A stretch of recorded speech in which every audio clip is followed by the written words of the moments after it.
Good morning.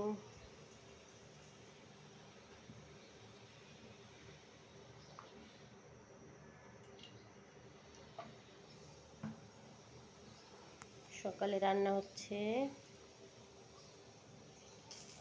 খিচুড়ি, দিয়ে দিলাম তেজপাতা, মরিচ আর পাঁচফোড়ন।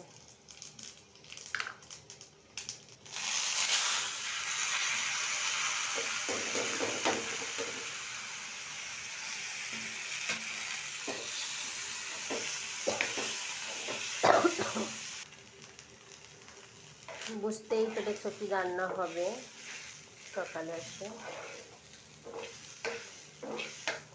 এখন দিয়ে দেবো মুগের ডাল, সিদ্ধ করে রাখা মুগের ডাল দিয়ে দিচ্ছি। এই দেখো সিদ্ধ করা মুগের ডালটা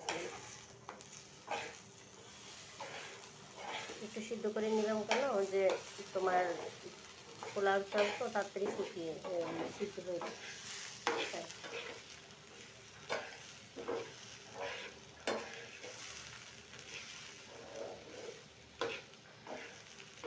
এবারে একে একে দিয়ে দিচ্ছি হলুদের গুঁড়া,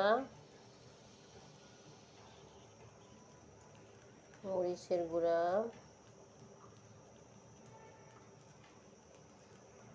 আর দিয়ে দিব তেল।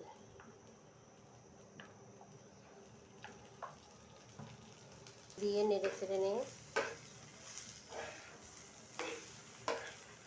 এই বাটির 5 বাটি জল আর দিয়ে দিচ্ছি লবণ, দিয়ে দিলাম গরম মশলা। আমি গোটা মশলা একটু কমে ইউজ করি, কারণ খাওয়ার সময় মুখে পড়লে রাগ হয়ে যায়। দেখো চালটা খুব সুন্দর ভাজা হয়ে গেছে, চাল ডাল একসঙ্গে। আমি কাঁচামরিচটাও সিদ্ধ করে নিয়েছিলাম ডালের সাথে, মুগ ডালের সাথে।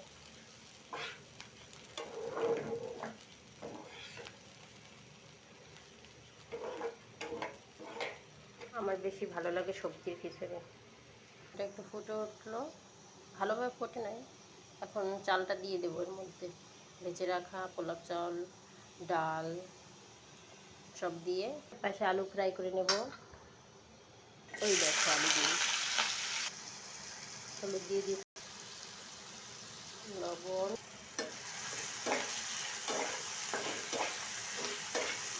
এবারে ঢেকে দিলাম। এই দেখো এবারে আলুতে একটু মরিচের গুঁড়ো দিয়ে দেবো।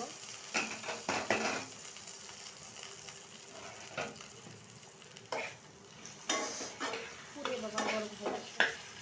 দেখো মরিচের গুঁড়ো দেওয়ার পর ভাজি কালার তৈরি করতে হবে।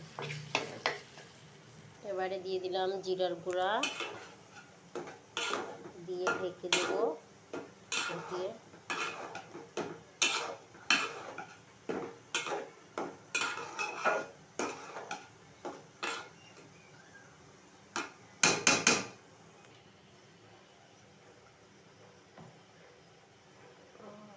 এই দেখো 1 চামচ ঘি দিয়ে দিচ্ছি।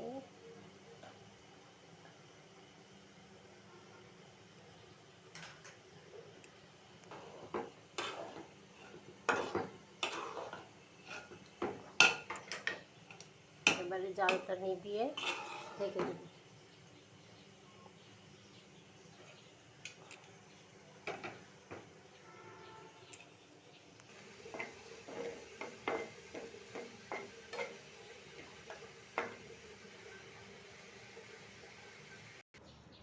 এই দেখো আলু ভাজি নামিয়ে নিচ্ছি। কড়ার মধ্যে দিয়ে দেব ডিম।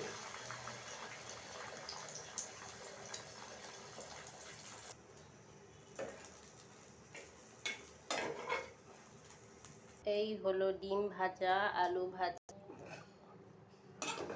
হয়ে গেছে। অনেক সুন্দর ঝরঝরে হয়েছে।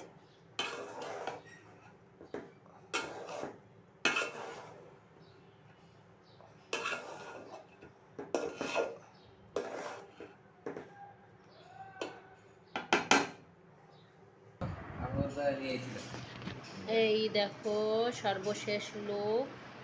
আর মামা খাওয়া দিছে, মামা আলু খায় না। মামা কেমন হয়েছে?